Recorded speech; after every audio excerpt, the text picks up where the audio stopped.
Hello viewers, welcome to my YouTube channel. I am Shantanu. इस video में हम the negotiable instrument act 1881 section 138 जो कि dishonour of cheque for insufficiency etcetera of funds in the account की बात करता है। यानी चेक बाउंस के जो मामले होते हैं वो सेक्शन 138 के तहत ही किए जाते हैं। पर रिसेंट जजमेंट जो ऑनरेबल सुप्रीम कोर्ट ने दिया है उसको डिस्कस करेंगे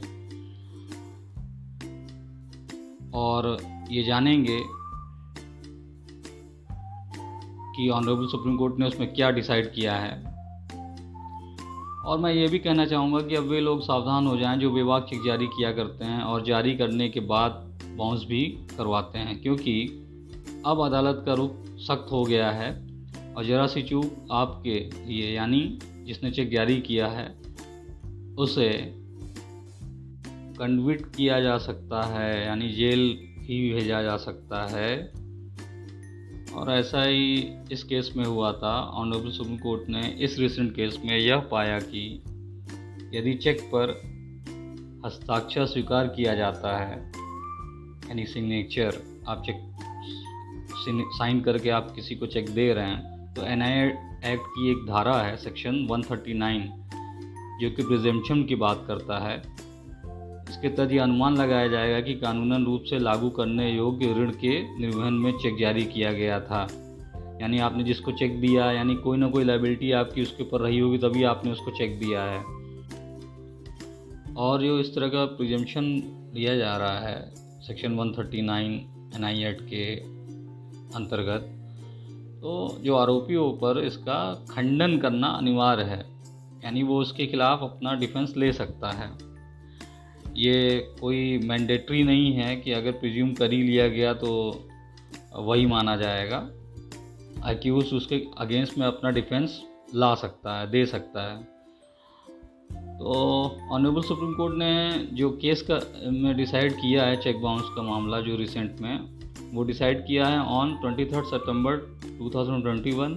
केस का टाइटल है त्र्यंबक एस हेगड़े बनाम श्रीपद। और आइए फैक्ट्स ऑफ द केस को देख लेते हैं। वर्तमान मामले में अपीलकर्ता का मामला यह है कि रेस्पोंडेंट जो पिछले कुछ वर्षों से उसे जानता था, उसने उससे संपर्क किया और सूचित किया कि उसकी फाइनेंशियल कठिनाइयों के कारण वह सिरसी शहर में स्थित घर को बेचने का इरादा रखता है। अपीलकर्ता 4 लाख की कुल बिक्री प्रतिफल, टोटल सेल कंसिडरेशन पे इसे खरीदने के लिए सहमत हो गया। 3.5 लाख रुपए की अग्रिम राशि प्राप्त करते हुए प्रतिवादी यानी रेस्पोंडेंट द्वारा दिनांक 6 जून 1996 को एक समझौता किया गया था। हालांकि अपीलकर्ता को बाद में पता चला कि घर प्रतिवादी के पिता के नाम पर है और उसके पास यह अधिकार नहीं है कि वह बेच दे। तो इसके बाद प्रार्थी ने 3.5 लाख रुपए वापस करने की मांग की, जिसे उसने एडवांस के तौर पे भुगतान किया था। और प्रतिवादी ने, रिस्पोंडेंट ने पूरी राशि का भुगतान करने के बजाय 1.5 लाख रुपए की आंशिक राशि का चेक जारी किया। जब अपीलकर्ता ने उस पर वसूली के लिए चेक प्रस्तुत किया तो वह ये कह के बाउंस हो गया, इनसफिशिएंट बैलेंस होने के कारण वो बाउंस हो गया।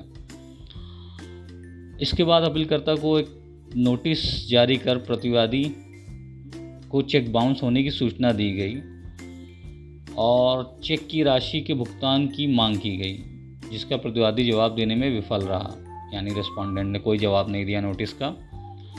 इसके बाद अपीलकर्ता ने 14 जुलाई 1998 को सीआरपीसी की धारा 200 के तहत सिरसी में न्यायिक मजिस्ट्रेट प्रथम श्रेणी के समक्ष एक शिकायत दर्ज की, यानी कंप्लेंट केस फाइल किया, जिसमें प्रतिवादी पर नेगोशिएबल इंस्ट्रूमेंट एक्ट 1881 की धारा 138 के तहत मुकदमा चलाने की मांग की गई। तो ये फैक्ट्स ऑफ द केस था। फिर उस पर जो ऑर्डर किया गया, न्यायिक मजिस्ट्रेट का आदेश क्या हुआ, जब ट्रायल हुआ, सारा कंडक्ट हुआ, उसके बाद जो ऑर्डर आया न्यायिक मजिस्ट्रेट का, जेएम फर्स्ट क्लास मजिस्ट्रेट ने प्रतिवादी को दिनांक 9/6/2005 के फैसले में के माध्यम से अपराध दंडनीय धारा 138 NI एक्ट के तहत दोषी ठहराया और उसे 6 महीने की साधारण कारावास और 2 लाख का जुर्माना देने की सज़ा सुनाई, जिसमें से 1,95,000 का भुगतान अपीलकर्ता को मुआवजे के रूप में किया जाना था। न्यायिक मजिस्ट्रेट ने ध्यान दिया कि समझौते पर हस्ताक्षर और विशेष रूप से चेक स्वीकार किए जाने पर इसने NI एक्ट की धारा 118 और 139 के तहत अनुमान लगाया, जिसका खंडन नहीं किया गया था, इसलिए प्रतिवादी को दोषी ठहराया गया था। न्यायिक मजिस्ट्रेट के आदेश के खिलाफ, यानी जेएम फर्स्ट क्लास के इस आदेश के खिलाफ सेशन कोर्ट्स में अपील की गई और सेशन कोर्ट ने इस अपील को अपने ऑर्डर दिनांक 22/4/2006 के माध्यम से अपील खारिज कर दी। फिर यह मामला ऑनरेबल हाई कोर्ट में पहुंचा। प्रतिवादी ने इस सेशन जज के आदेश को चुनौती दी हाई कोर्ट में और हाई कोर्ट के समक्ष पुनरीक्षण याचिका दायर की, यानी रिवीजन फाइल किया, रिवीजन पिटीशन। वहाँ ऑनरेबल हाई कोर्ट के जो सिंगल जज ने इस रिवीजन पिटीशन को स्वीकार कर लिया और जेएम फर्स्ट द्वारा जो पारित दोष सिद्धि का आदेश को रद्द कर दिया, सेट असाइड कर दिया ऑर्डर को, जिसकी पुष्टि सत्र न्यायाधीश ने की थी, सेशन जज ने की थी। और यहाँ पे एक इम्पॉर्टेंट फैक्ट और भी है कि फर्स्ट टाइम हाई कोर्ट के समक्ष जो प्रतिवादी ने एक डिफेंस लिया था, अपना नई दलील ली थी कि अपीलकर्ता ने राशि का कोई भुगतान नहीं किया था और जो उसके ने एग्रीमेंट और चेक पे जो हस्ताक्षर ले लिए थे वो थोड़ा अजीब परिस्थितियों में लिए गए थे, क्योंकि उसने ये ग्राउंड लिया कि उनकी ओर से यह तर्क दिया गया था कि सिविल जज सिरसी के न्यायालय में एक मामले में एक पक्ष उसने एक वकील की सेवाएं ली थी, जिसका कनिष्ठ जूनियर अपीलकर्ता का रिश्तेदार था, जिसने इस प्रकार एक प्रमुख स्थिति में होने के कारण हस्ताक्षर प्राप्त किए थे। अब इस तर्क को पहली बार सुनने में उठाया गया तर्क को स्वीकार कर लिया गया ऑनरेबल हाई कोर्ट द्वारा, सिंगल जज द्वारा, और यह माना कि अपीलकर्ता ने यह साबित करने का बोझ नहीं छोड़ा था कि उसने प्रतिवादी को 3.5 लाख रुपए का भुगतान किया था और यह कि चेक उसी के एक हिस्से के भुगतान के लिए जारी किया गया था। इसके अलावा एकल न्यायाधीश की भी राय थी कि समझौते पर भी विश्वास नहीं किया जा सकता। फिर यह मामला ऑनरेबल सुप्रीम कोर्ट के समक्ष अब आया, क्योंकि अपीलकर्ता एग्रीड हुआ इससे, तो अपीलकर्ता ने अपील की ऑनरेबल सुप्रीम कोर्ट की तरफ।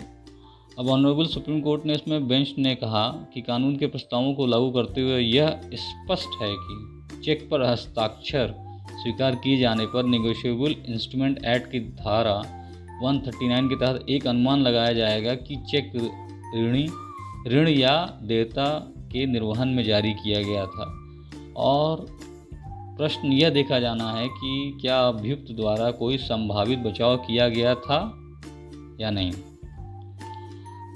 पीठ ने पाया कि प्रतिवादी के दस्तावेजों पर हस्ताक्षर करने के लिए मजबूर होने की जो कहानी पहली बार हाई कोर्ट के समक्ष रखी गई थी, तब भी जब अपीलकर्ता ने चेक बाउंस होने और भुगतान की मांग करते हुए नोटिस जारी किया था, तो प्रतिवादी की कहानी जो थी, अब उसने जब उसने नोटिस जारी किया था और जेएम फर्स्ट के समक्ष भी अपने वो डिफेंस ले सकता था इस चीज़ को, फिर सत्र न्यायाधीश के समक्ष भी दायर अपील में भी उसने इन बातों को नहीं उठाया था। तो प्रतिवादी की कहानी एक बात का विचार माना कि आफ्टर थॉट है, तो उसको नहीं ऑनरेबल सुप्रीम कोर्ट ने माना और काफ़ी चीज़ों को स्क्रूटनाइज भी किया, कई अन्य चीज़ों का भी। फिर ऑनरेबल सुप्रीम कोर्ट ने अब इसमें जो कंक्लूजन दिया, कंक्लूजन ये आया,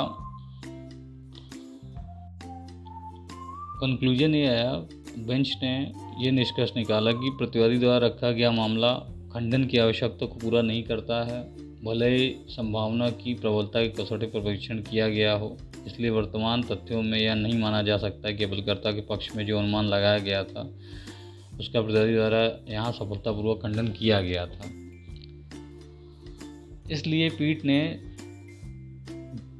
जेएम फर्स्ट के फैसले को बहाल कर दिया, बरकरार रखा और दोष सिद्धि के आदेश की पुष्टि की। मतलब बेंच ने हालांकि उचित सज़ा पर विचार किया जो इस स्तर पर लगाया जाना आवश्यक है, और क्या इस समय प्रतिवादी को कैद करना आवश्यक है या सज़ा को जुर्माना लगाने तक सीमित करना आवश्यक है, यह देखते हुए विचाराधीन लेन देन एक बाहरी और बाहरी वाणिज्यिक लेन देन नहीं है। बेंच ने कहा कि जिस बात को नज़रअंदाज नहीं किया जा सकता, उस तारीख से 2.5 दशक से अधिक समय बीत चुका है जिस दिन लेन देन हुआ था। इसलिए यदि एक बढ़ा हुआ जुर्माना लगाया जाता है तो यह न्याय के उद्देश्य को पूरा करेगा।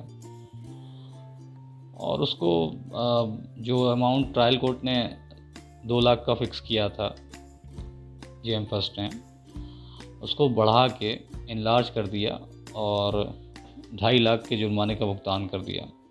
होप सो आपको ये वीडियो पसंद आई होगी, और इस केस लॉ का लिंक प्रोवाइडेड है डिस्क्रिप्शन में, आप वहाँ से उसे डाउनलोड भी कर सकते हैं। Thanks for watching.